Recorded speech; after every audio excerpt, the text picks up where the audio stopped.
Hi friends, welcome to రూపాయి IAS academy. Friends, మన ఈ వీడియోలో ఇంటర్నేషనల్ కరెంట్ అఫైర్స్ పార్ట్ 2 నేర్చుకుంటున్నాం. 2 days బ్యాక్ ఒక వీడియో చేశాను, అంతకుముందు కూడా ఒక వీడియో చేశాను సైన్స్ అండ్ టెక్నాలజీకి సంబంధించి.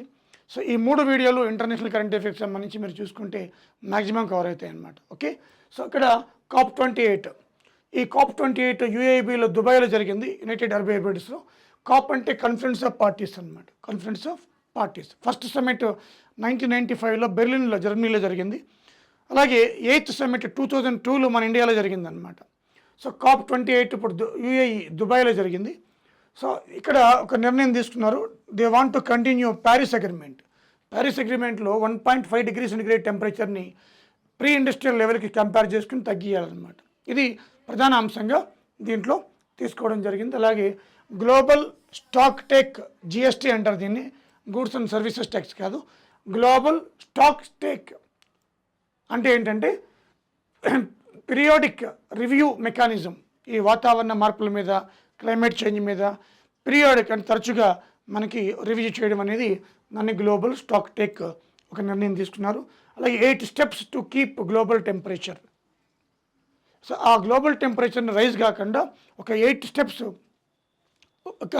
ఆ 8 stepsని కూడా to keep global average temperature అనమాట. ఓకే, అలాగే ట్రిప్లింగ్ రెన్యూవబుల్ ఎనర్జీ, అంటే రెన్యూవబుల్ ఎనర్జీని 3 రెట్లు పెంచాలట. అలాగే annual rate of energy efficiency కూడా 2030కి మనకి ఇంప్రూవ్ చేయాలి. యాన్యువల్ రేట్ ఆఫ్ ఎనర్జీ ఎఫిషియన్సీని కూడా 2030కి మనకి ఇంప్రూవ్ చేయాలి, ఇంక్రీజ్ చేయాలన్నమాట.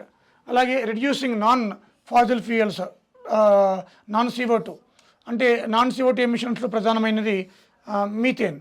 ఈ 2030కి ఈ మీథేన్ ఎమిషన్ కూడా తగ్గియాలి. ఎందుకంటే not only CO2 but also CH4 also second largest contributor to మనకి గ్లోబల్ వార్మింగ్ అనమాట.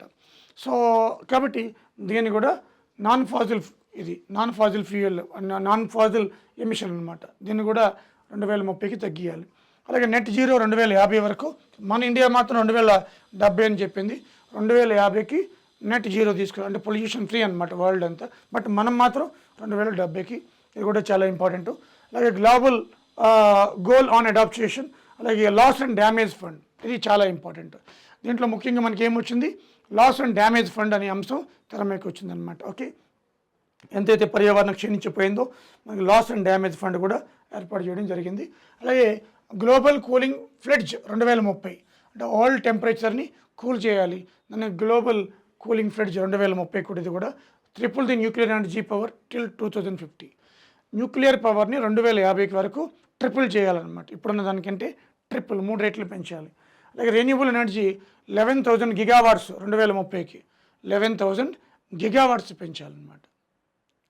ఇవి ముఖ్యంగా ప్రధాన అంశాలు దీనికి సంబంధించి. అలాగే న్యాచురల్ డిజాస్టర్స్ 2023 రిపోర్ట్, వరల్డ్ రిపోర్ట్కి సంబంధించి చూస్తే మనకి న్యాచురల్ డిజాస్టర్స్ అంటే నెంబర్ ఆఫ్ డిజాస్టర్స్లో అమెరికా ఉంది number 1, China number 2, India number 3 అనమాట. 3 కూడా. ఇండియా 3rd ర్యాంక్లో ఉంది. అంటే న్యాచురల్ డిజాస్టర్స్లో, నెంబర్ ఆఫ్ డిజాస్టర్స్లో ఇండియా 3rd ర్యాంక్లో ఉంది. అలాగే ఈ డిజాస్టర్స్ వల్ల మనకి లాస్, అంటే ఎకానమిక్ లాస్లో కూడా 3rd ప్లేస్లో ఉంది. మళ్ళీ చెప్తున్నాను, చాలా ఇంపార్టెంట్. నెంబర్ ఆఫ్ డిజాస్టర్స్లో 3rd ప్లేస్లో ఉంది, ఎకనామిక్ లాస్లో కూడా 3rd ప్లేస్లో ఉందన్నమాట. అలాగే హయ్యెస్ట్ వరల్డ్ రిస్క్ కంట్రీస్లో ఫిలిప్పైన్స్ నెంబర్ 1 ఉంది, ఇండోనేషియా నెంబర్ 2 ఉంది, ఇండియా నెంబర్ 3 ఉంది. సో ఈ డిజాస్టర్స్ అనే పదం వస్తే నెంబర్ 3 ఆన్సర్ అవుతుంది. అన్నింట్లో నెంబర్ 3నే. అటు ఎకనామిక్ లాస్లో నెంబర్ 3నే, ఇటు నెంబర్ ఆఫ్ డిజాస్టర్స్లో నెంబర్ 3నే, అటు రిస్క్లో, వరల్డ్ వైడ్ రిస్క్లో కంట్రీస్లో అది కూడా 3rd ప్లేస్లోనే ఉందన్నమాట. సో ఈ 3 కూడా మనం చూసుకోవాలి, చాలా ఇంపార్టెంట్ కరెంట్ డేటా ఇది అంతా కూడా. అలాగే global risk report 2023 world economic forum release చేస్తుంది. దీనికి టైటిల్ ఏంటంటే కోఆపరేషన్ ఇన్ ఫ్రాగ్మెంట్ వరల్డ్, ఇది ఒక టైటిల్ అనమాట. ఈ టైటిల్తో రిలీజ్ చేశారు. ఈ టైటిల్ ఏంటంటే మనకి failure to mitigate climate change, అలాగే క్లైమేట్ చేంజ్ అడాప్టేషన్, అలాగే న్యాచురల్ డిజాస్టర్స్, ఎక్స్ట్రీమ్ వెదర్, ఇవన్నీ కూడా ఈ 4 ప్రధాన అంశాలుగా ఉన్నాయన్నమాట. Failure to mitigate the climate change coming 10 yearsలో కూడా ఇదే మేజర్ అంశం అనమాట. కమింగ్ 10 yearsలో ఈ రిపోర్ట్ ప్రకారము ఇదే ప్రధాన అంశం. ఆ మిటిగేషన్ అంటే ఇంపాక్ట్ రెడ్యూస్ చేయడంలో ఫెయిల్ అవుతాం. అలాగే క్లైమేట్ చేంజ్ అడాప్టేషన్, అలాగే న్యాచురల్ డిజాస్టర్స్ చాలా హిట్ చేస్తాయి. కమింగ్ డికేడ్లో చాలా హిట్ చేస్తాయట, మోర్ దెన్ 500 పర్ యానం. అలాగే 2030కి అనమాట.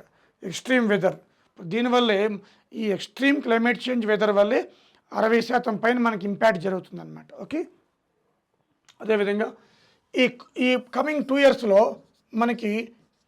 ఇయర్స్లో వాళ్ళు చెప్పింది ఏంటంటే ఈ డిజాస్టర్స్లో కాస్ట్ ఆఫ్ లివింగ్ క్రైసిస్ ప్రధాన అంశం అవుతుందట. రెండోది natural disasters and extreme weather. అదే 10 ఇయర్స్ తీసుకుంటే మిటిగేషన్ ఫెయిల్యూర్. 10 ఇయర్స్లో మిటిగేషన్ ఫెయిల్యూర్. ఈ మిటిగేషన్ ఫెయిల్యూర్ అన్నమాట 10 ఇయర్స్లో చూసుకుంటే మనకి. ఓకేనా, ఇవి ముఖ్యంగా మనకి ప్రధాన అంశాలు. అలాగే Swiss international quality air index report కూడా వచ్చింది. ఈ రిపోర్ట్ ప్రకారం ప్రపంచంలో పొల్యూషన్ ఎక్కువ ఉన్న దేశాల్లో బంగ్లాదేశ్, 2 పాకిస్తాన్, 3 ఇండియా. అలాగే మనం చూస్తే ఇక్కడ మన ఇండియాలో పొల్యూటెడ్ సిటీస్లో బెగూసరాయ్, బీహార్ ఇండస్ట్రియల్ సిటీ.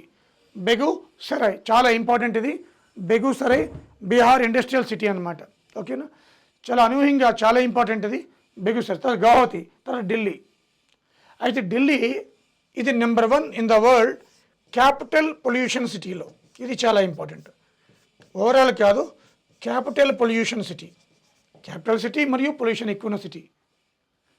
వరల్డ్లో ప్రతి దేశానికి క్యాపిటల్స్ ఉంటాయి కదా. Which is the largest capital polluted city in the world? Delhi. But in India సిటీస్లో most polluted city Begusarai Bihar, 2 Guwahati Assam, 3 Delhi. ఎవరు చెప్పారు? స్విస్ IQAIR రిపోర్ట్ అనమాట. ఓకే, సో ఇదొకటి మనకి చాలా ఇంపార్టెంట్. అలాగే ప్రపంచంలో 60% ప్లాస్టిక్ పొల్యూషన్ అంతా కూడా ఈ 12 దేశాల నుంచి వస్తుందట. Because of no recycling, proper recycling. వాటిలో అమెరికా, చైనా, ఇండియా థర్డ్ ప్లేస్లో ఉంది. ఇండియా ఎన్నో ప్లేస్లో ఉంది? థర్డ్ ప్లేస్లో ఉందన్నమాట. ఇంతమంది కూడా డిజాస్టర్ రిస్క్లో మనం థర్డ్ ప్లేస్లో ఉంది. ఎకనామిక్ లాస్లో థర్డ్ ప్లేస్లోని, నెంబర్ ఆఫ్ డిజాస్టర్స్లో కూడా థర్డ్ ప్లేస్లోనే ఉందన్నమాట. సో ఈ ప్లాస్టిక్ పొల్యూషన్లో కూడా థర్డ్ ప్లేస్లో ఉన్నామంటే మనం అర్థం చేసుకోవచ్చు. అలాగే పొఖారా, ఈ నేపాల్లో ఒక ప్లేస్ న్యూస్లోకి వచ్చింది. ఆ దేశం దీన్ని టూరిస్ట్ క్యాపిటల్గా చేసిందనమాట. టూరిస్ట్ క్యాపిటల్ నేపాల్లో ఏ ప్రాంతాన్ని ఆ దేశము రీసెంట్గా మనకి టూరిస్ట్ క్యాపిటల్గా చేసింది అంటే మనకి నేపాల్ కాఠ్మండు, బట్ ఇక్కడ ఇది పొఖారా టూరిస్ట్ క్యాపిటల్ అనమాట. అలాగే ISISK ఇది మార్చి 22, 2024లో క్రోకస్ సిటీలో మనకి మాస్కో దగ్గర క్రోకస్ సిటీలో గన్ ఫైర్డ్ IS తీవ్రవాదులు 137 మంది చనిపోయారనమాట. రష్యాలో ఈ మధ్య కాలంలో 2 డికేడ్స్లో అతిపెద్ద సంఘటన ఇది అనమాట. ఏ సిటీ అది? క్రోకస్ సిటీ అనమాట. ఓకే, అదేవిధంగా మనకి గ్వదర్ పోర్ట్ పాకిస్తాన్, దీని మీద బెలూచిస్తాన్ లిబరేషన్ ఆర్మీ దాడి చేసింది, గ్వదర్ పోర్ట్ కాబట్టి న్యూస్లోకి వచ్చింది. అలాగే సిత్వే పోర్ట్ మియన్మార్, ఇది కూడా న్యూస్లోకి వచ్చింది. ఎందుకంటే ఇక్కడ నుంచి మన కొలకోటాకి ఒక ప్రాజెక్ట్ మనం చేపట్టాం అనమాట, అందుకే న్యూస్లోకి వచ్చింది సిత్వే పోర్ట్ అనమాట. ఓకే, అదొకటి. అలాగే క్యూకియావ్ 2 అంటే ఇది China communication satellite launcher on moon. Queqiao 2 అనమాట. ఇది ఇలాంటివి వస్తాయి మనకి, చాలా ఇంపార్టెంట్. సో ఇది చైనా మనకి కమ్యూనికేషన్ శాటిలైట్ని లోనార్ మిషన్ అనమాట మూన్పైకి పంపించింది. అలాగే ACI అంటే ఎయిర్పోర్ట్ కౌన్సిల్ ఇంటర్నేషనల్, ఇది 2023కి బిజియెస్ట్ ఇంటర్నేషనల్ ఎయిర్పోర్ట్స్లో జాక్సన్ అట్లాంటా అమెరికా ఇది నెంబర్ 1, దుబాయ్ నెంబర్ 2, మన ఇండియాలో ఢిల్లీ నెంబర్ 1. ఇండియాలో బిజియెస్ట్ ఇంటర్నేషనల్ ఎయిర్పోర్ట్ ఏది అంటే ఢిల్లీ అనమాట.